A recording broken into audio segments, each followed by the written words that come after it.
All right, so today we're going to be changing the oil on a couple refrigeration racks here at a grocery store. Not something you do a lot, but we've got acid and the customer wants the oil replaced. So we've got some interesting refrigerants here. We're going to talk through that and we're going to show you the process of changing oil, changing dryers, and also some of the basics of the oil side of a old school rack refrigeration system.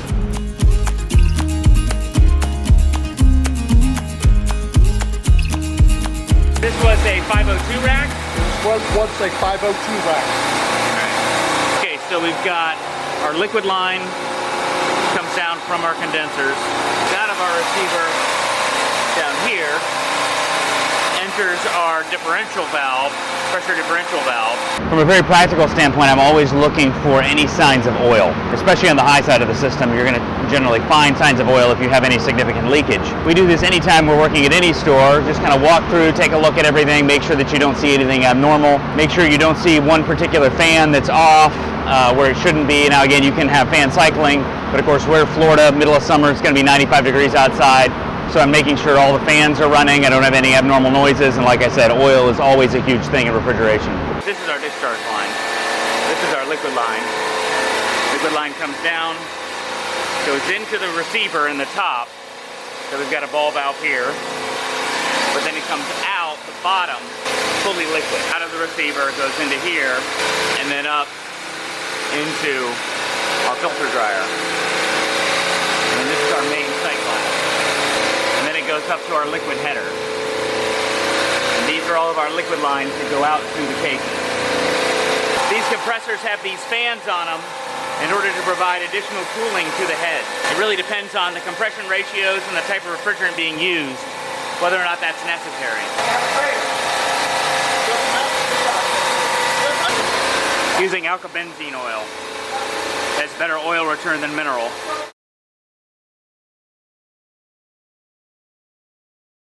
Hot gas defrost, what happens is the hot gas comes in through the suction line, reverses, goes through here, goes through the coils. It adds BTUs to remove ice from the coil. Along the way in the coil, it will condense to a liquid. When it condenses to a liquid, it will come back through the distributor tubes, reverse flow, at which it will stop right here before it hits the TXV. We'll go back through the liquid return line, and as you can see, there is a check valve to allow it to go back upstairs and merge into the main liquid line due to the fact that it has a liquid pressure differential valve upstairs to create a differential in and out to allow this to merge back in.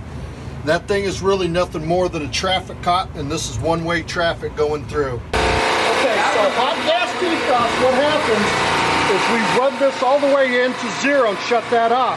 Give it a few seconds, then the solenoid opens up, pumps hot gas through the suction line, and it goes reverse through the coil, back to the coil, through the liquid line to the header, and just before it hits the TXV, it comes back to the main liquid line. In order for it to be able to merge back into the liquid line, we must create a differential between here and there of approximately 25 pounds. So what happens is if this is 190, we'll make this 175 or 170. The liquid going out will be 190, the hot gas, so therefore the 190 can remerge back into 170. And this is to create the differential to have liquid return back to the rack, back to the hot gas condenser. So in grocery refrigeration, these are your discharge and what we call the drop leg or liquid line. So it goes in as hot gas. See if I can feel which one. So that one there is hot gas, I can tell by touching it. And then this is the liquid line coming back. So this is all discharge gas going in to the condenser, and then we have liquid coming back, going to the receiver. So there's no compressors inside these condensing units. For guys who are used to working in air conditioning, they would expect to see a compressor in here. Instead, the compressors are all lined up in a row inside the motor room. Now it's noisy out here, but it's even noisier in the motor room, so I'll do my best. So again, discharge line going in, this is the liquid coming back. Liquid, you can see we have a liquid access port here, discharge line coming in. Now all these do is just make that change from hot gas to liquid by number 1, de-superheating, number 2, changing state from vapor to liquid, going in through the saturated phase, and then number 3, subcooling, which is dropping its temperature below saturation. So these are all of our compressors, which is why it's so noisy in here. And I'm always looking for signs of oil. Anything abnormal, we want to keep these rooms really clean, these motor rooms. We want to keep everything clean so that way we can tell if there's any signs of new oil. This is what we call a suction header. So all of our suction lines coming back from our cases manifold into this suction header. We have shut-off valves so that you can actually manually shut off, obviously access ports, and then we have our EPR valves, which are our evaporator pressure regulator valves. Here we have our discharge, and then in behind, we've got our discharge header. And this is where the discharge gas from the compressors comes together and then goes out to the condenser. You see each compressor has a discharge line that ties into that discharge header, and then each compressor has a suction line which ties into the suction header. So compressors tie in here, and then the evaporators tie in on the other end. So like right here, I'm noticing a little bit of oil. So that's something that we would want to look at and just make sure that we don't have any small leaks. This is our liquid receiver. So liquid comes in and out of this tank, and it creates a level inside of this tank. There's another liquid receiver. These are suction core dryers. So if you take this off, you can access this core dryer and replace it. This is a liquid core dryer. Again, you pull these bolts off and replace the cores. There's another one on this one. This is our sight glass. We can see if we have a full line of liquid. How can we be sure we're not overfilling the receiver? By 2 things, the dial indicator, and by this right here too.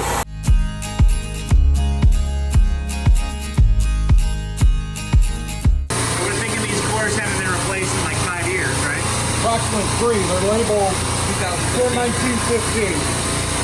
And we're going to put a high acid dryer due to the fact that the system tested positive for acid. We're going to put an HH dryer in there, and then we will change it within 30 days. We'll do an acid test in 2 weeks, change the dryer in 2 weeks. After that, dryers, RCWs, and HHs do tend to plug without fail after 30 days. As opposed to regular 4864s, the system's clean, they will not plug.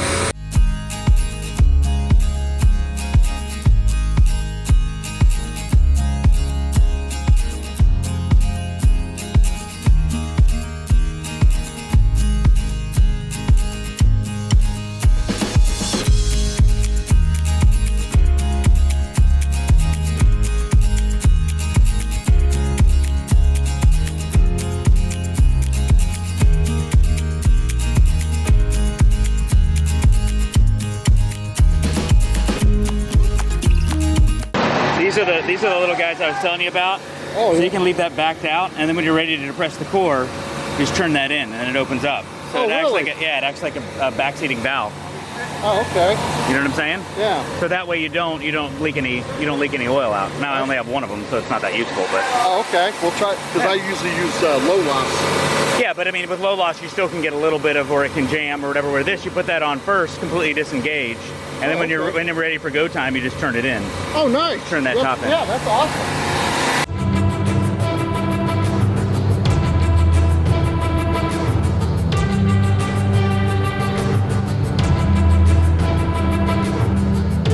Jerry cans are really nice for roping down because they've got a seal in them, and you can put the rope right across here.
What are you doing? I'm trying to spin it tight. No, it is. So now all you gotta do is just compress it. Are you ready?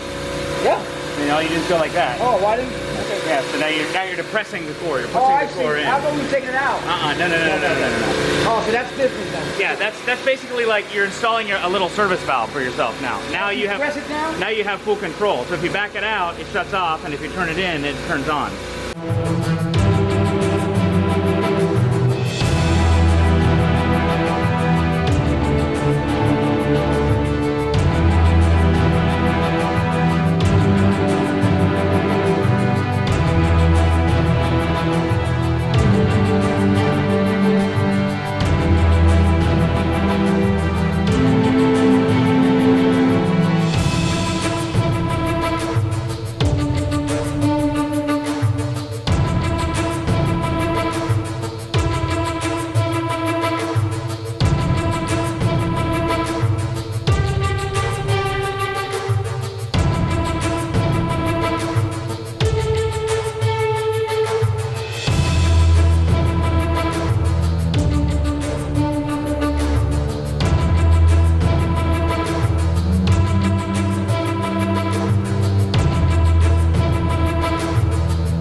sight glass flashing right here. That's a restriction right there.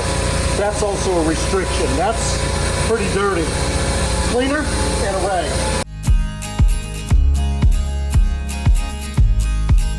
And there's no residual. It's flame proof, or it won't explode or anything like that. Yeah, keep going there. Okay, now go ahead and lift it up. Go ahead, show it right here. See some of the residual stuff right there. Rag. Okay, go ahead and wipe that clean with rag. Be careful with that because it's a very fine mesh screen and you don't want to tear it or rip it. Be real ginger with it. You mentioned that we use the contact cleaner. Yeah. Do you also use brake cleaner? No. No. I've also seen people use that before. I don't care. You don't use brake cleaner at all. Only electrical contact cleaner. That's the only thing approved. Make sure you get. Want to hit it again with the cleaner? Yeah, hit it on the rag, on the rag, on the rag, on the rag. Okay. Now wipe it off, and that'll take the dust sputtings off there. Yep. That has activated carbon in it, does it? I believe so, yeah.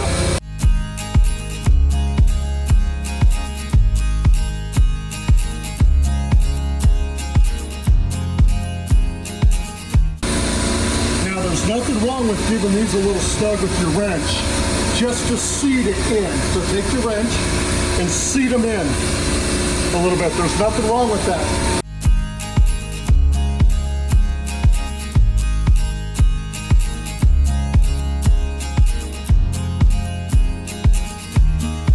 Hey guys, so we got the new dryer in. We're pulling an evacuation. Now, contrary to popular belief, a lot of guys don't pull a vacuum on this. We're all guilty of it, but here's the thing, you really should. Because when we had the system open, air got up to here, and there's atmospheric air down into here. Otherwise, you start the system with air in it, and then you have non-condensables, high head pressure. You run the, especially just being Florida, it's really humid. Moisture getting the system with the oil equals acid. You get the oil oil separator here, right? Correct. And so the oil collects out of the Discharge line. discharge gas, and it drops down here, right?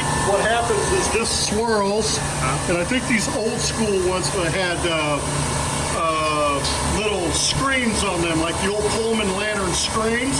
And then what happens is the oil goes through those and separates. The discharge goes out, but the oil separates. When it drops down to here in this float plate, these work opposite. That when it fills up, it'll open up the ball valve and a needle seat, push the oil up into the top of the reservoir. Bottom of the reservoir will come out and go into the inlet of the oil filter.